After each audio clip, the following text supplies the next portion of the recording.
ये आगंतुक देवता की व्यवस्था है। नित्य देवता कौन है? शालिग्राम जी नित्य देवता है। शालिग्राम जी दामोदर कुंड में प्रकट होते हैं। शालिग्राम जी जब प्रकट हो गए, प्राप्त हो गए, शालिग्राम जी की कृपा हमारे ऊपर हुई, हमें प्राप्त हो गए। शालिग्राम जी को घर लाएं, न किसी स्थापना की आवश्यकता है, न किसी संस्कार की आवश्यकता है। शालिग्राम जी की पूजा प्रारंभ हो जाती है। शालिग्राम जी संयोग से अगर खंडित हो गए, दो टुकड़े में हो गए, तो ऐसा नहीं कि शालिग्राम जी खंडित हो गए, अब शालिग्राम दो हो गए।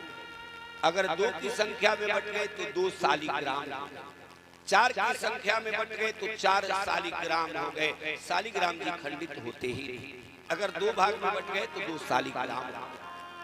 शालिग्राम जी की इतनी महिमा है। इसी प्रकार धन भी क्या है? तो धन के भी दो प्रकार बताए गए हैं। एक नित्य धन। नित्य धन कौन सा है?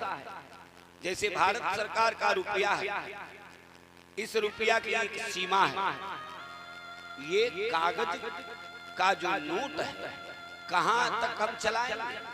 तो इसकी एक सीमा है कि अपने देश में ही यह रुपया धन है, दूसरे देश में यह रुपया केवल कागज का टुकड़ा है, दूसरे देश में इसकी कोई मान्यता नहीं। लेकिन सोना नित्य धन है। सोने की अंगूठी पहनकर, सोने का चीन पहनकर अगर भारतवर्ष ही नहीं दुनिया के किसी कोने में जाएं तो सोना नित्य धन है। हर जगह इसकी मान्यता है, हर जगह सोने की मान्यता है। इसलिए सोने को सोना नित्य धन बताया है। शालिग्राम जी जहाँ प्रकट होते हैं, भरत जी वहाँ पहुँचे हैं, एक सुंदर कुटिया लगाते हैं और भगवान की आराधना नित्य करते, गंडकी जी में स्नान करते, भगवान की उपासना करते। एक दिन प्रातः काल भरत जी गंडकी में स्नान कर रहे हैं,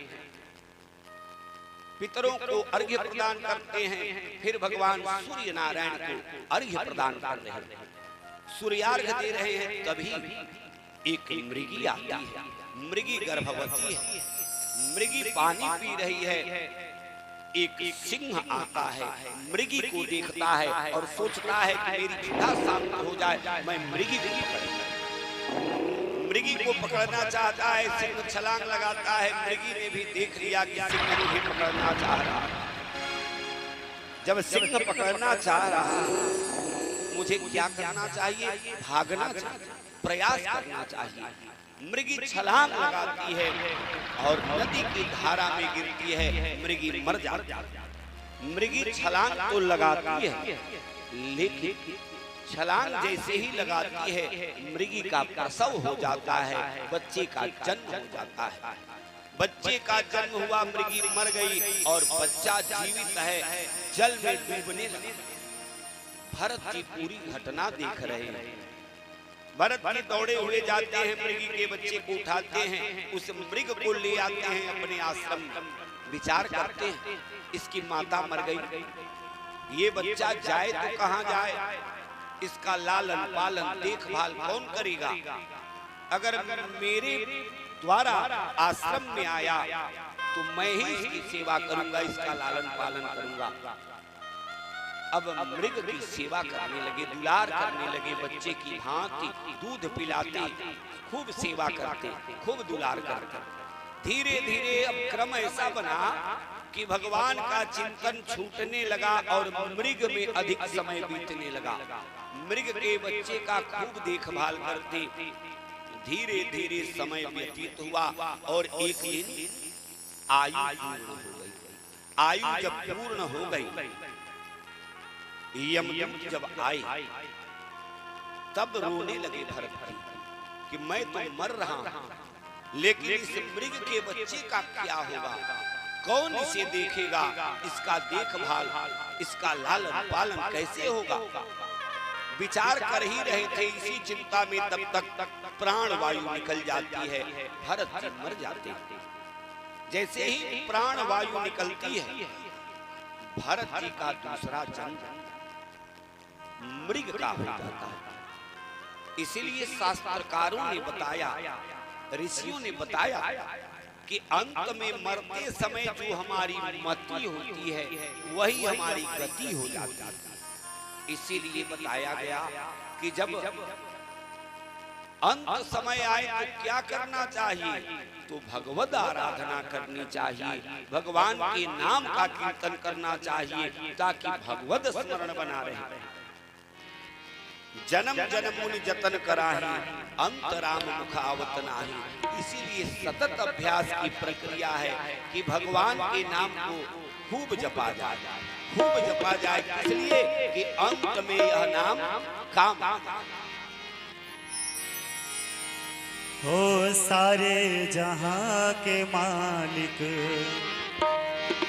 तेरा ही आसरा है, सारे जहां के मालिक तेरा ही आसरा है, सारे जहां के मालिक तेरा ही आसरा है,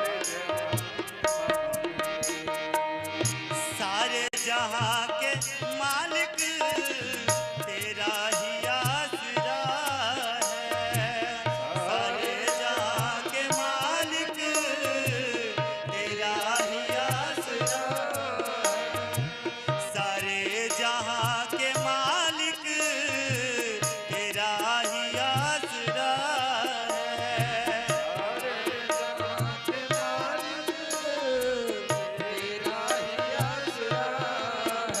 राजी है हम उसी में, राजी है हम उसी में, जिसमें तेरी रजा है, सारे जहां के मालिक तेरा ही आसरा है, सारे जहां के मालिक तेरा ही आसरा है, सारे जहां के मालिक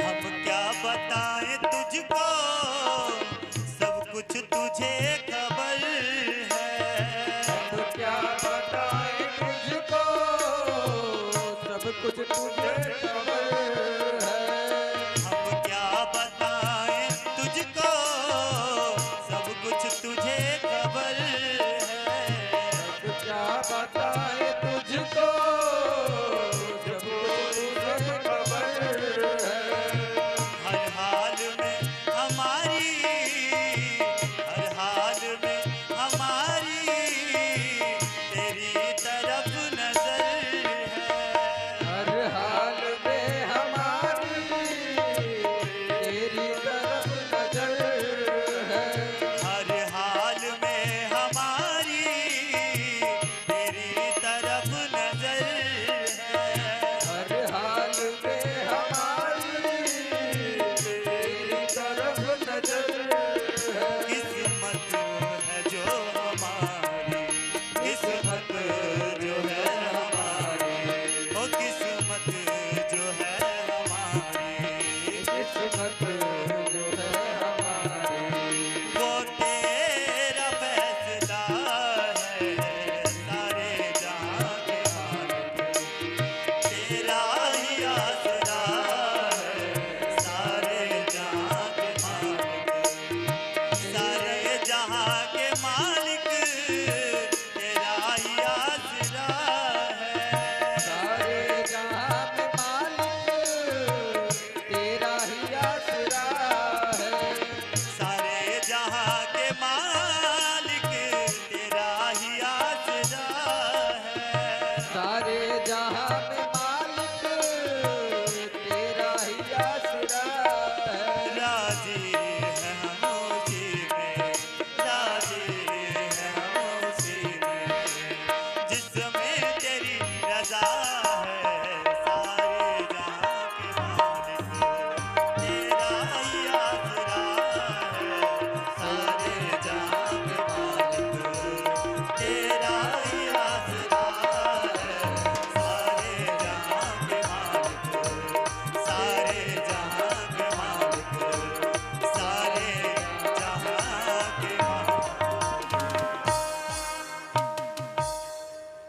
प्रकार मृग की चिंता में प्राण छूट गए।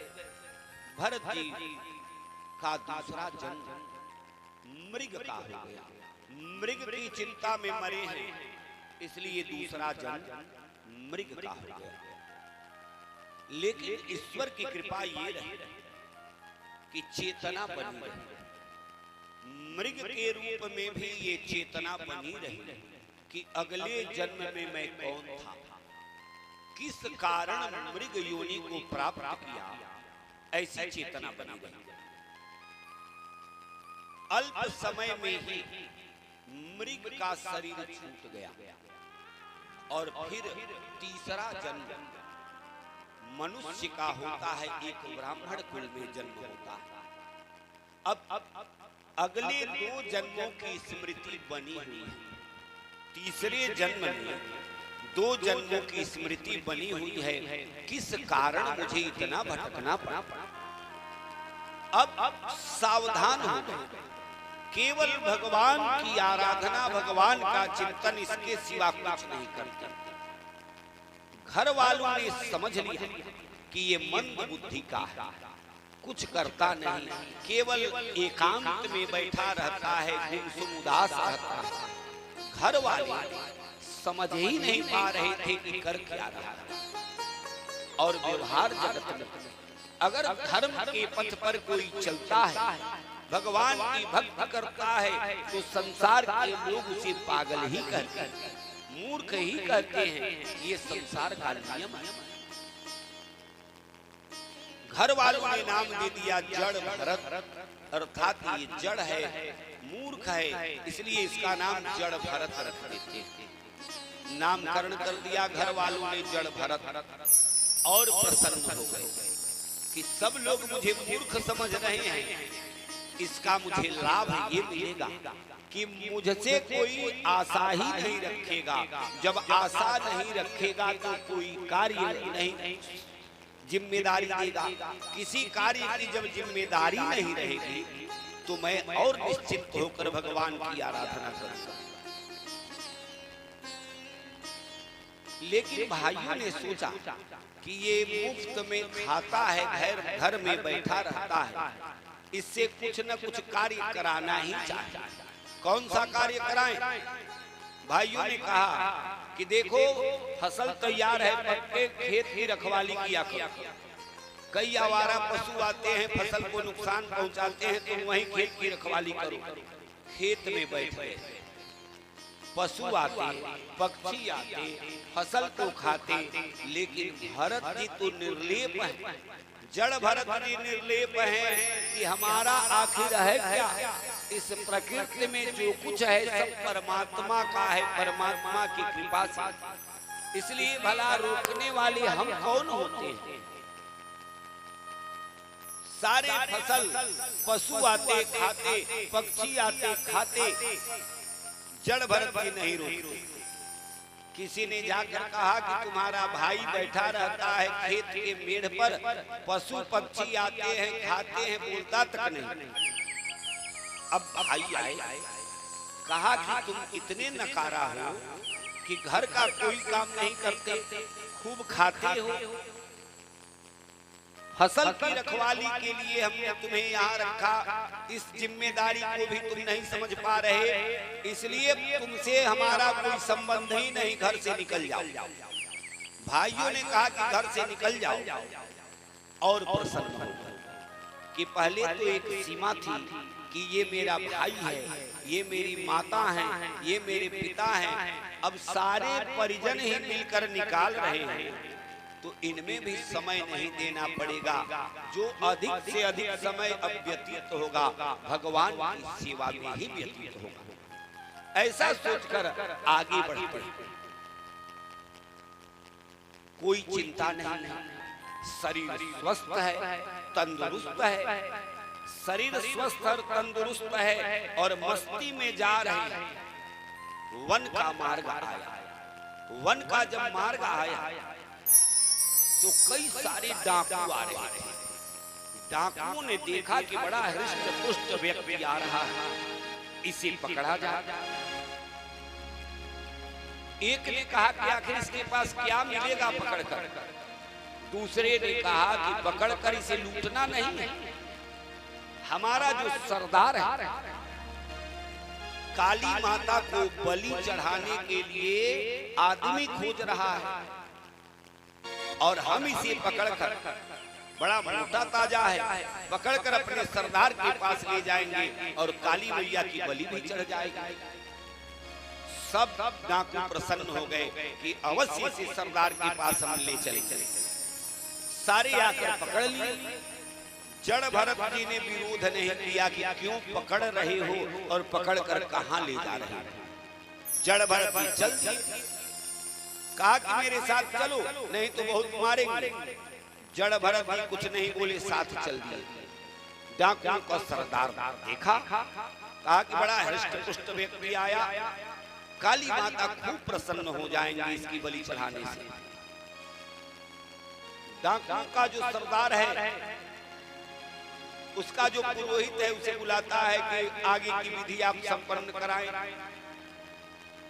एक ने कहा कि इसको स्नान करा दिया जाए। जड़ भरत से डाकुओं ने कहा कि नहा लो। जड़ भरत जी स्नान कर लिए, नया कपड़ा दे दिया, इस कपड़े को पहन लो। कपड़ा पहन लिया।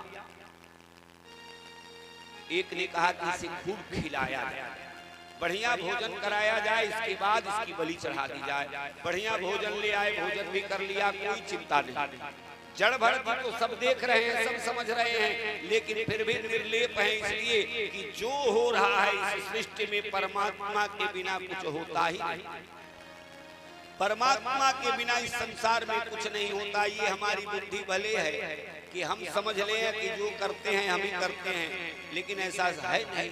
परमात्मा के बिना कुछ होता नहीं। परमात्मा हमें शक्ति प्रदान करता है, भले ही हम कोई कार्य करते हैं, लेकिन बिना परमात्मा की कृपा के वह कार्य संभव नहीं। जैसे एक साहूकार था, साहूकार के पास बहुत सारी संपत्ति थी, रोज व्यापार करता।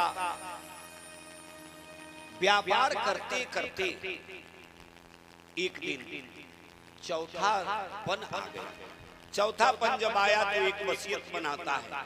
वसीयत बनाता है और अपने बड़े पुत्र को बुलाता है, कहता है कि ये वसीयत है, इसे अपने पास रख लो और जब मैं मर जाऊंगा इस वसीयत को खोलना और इसी हिसाब से संपत्ति का बंटवारा कर लेना। तुम भाइयों में कोई विवाद नहीं बचेगा। बुद्धिमान पिता का कर्तव्य है कि अपने संतान को उलझन में न डाले, इसलिए मैं संपत्ति का बंटवारा जो है जिस हिसाब से है सब कुछ लिख के इसमें जा रहा हूँ, लेकिन एक ही शर्त है, मेरे मरने के बाद ही इस वसीयत को खोलना। बड़ा पुत्र वसीयत को संभाल कर रख देता है। समय आया, पिता का निधन हुआ। पिता के मरने के बाद श्राद्ध संस्कार संपन्न होता है। सारे रिश्तेदार आए हैं, रिश्तेदार अभी एकत्र हैं। श्राद्ध के दूसरे दिन रिश्तेदारों के समक्ष बड़ा पुत्र निवेदन करता है कि पिताजी एक वसीयत रख के गए और कहे हैं कि इस वसीयत में जो लिखा है उसी हिसाब से संपत्ति का बंटवारा कर लेना। आप लोगों की उपस्थिति में, आप सबों के सानिध्य में इस वसीयत को खोला जाए। सबने कहा ले आओ। वसीयत आया, एक पढ़ना प्रारंभ किया। लिखा ये था कि संपत्ति का आधा भाग बड़े पुत्र को दे दिया जाए, संपत्ति का चौथा भाग छोटे पुत्र को दे दिया जाए और संपत्ति का पांचवा भाग पुत्री को दे दिया जाए। एक रिश्तेदार ने कहा कि देखो तुम्हारे पिताजी आधा तुमको दे गए हैं और आधे में तुम्हारे छोटे भाई और बहन को दे दिए हैं। खैर तुम्हारे पिताजी की इच्छा है तो ऐसे ही बांट लो। कहा कोई बात नहीं, तुम्हारे पिता की इच्छा है कि आधा बड़े को दे दिया जाए, चौथा भाग छोटे को दे दिया जाए, पांचवा भाग कन्या को दे दिया जाए। आदेश का पालन तुम लोग करो। अब समस्या क्या फंसी? समस्या ये है कि संपत्ति के नाम पर 19 की संख्या में ऊंट है। संपत्ति क्या है? ऊंट। और वसीयत में ये लिखा है कि संपत्ति का क्रय विक्रय नहीं करना है, संपत्ति का ही विभाजन करना है। तो विभाजन आखिर कैसे हो? 19 की संख्या में ऊंट हैं और ऊंट 19 को आधा कैसे किया जाए? अगर 19 ऊंट को बेचकर पैसा बांटना हो तो आधा 4 भाग 5 भाग कर दिया जाए, लेकिन जब संपत्ति को बेचना ही नहीं किया क्या जाए? अब सबसे बड़ी समस्या उत्पन्न हुई कि बांटा कैसे जाए। सारे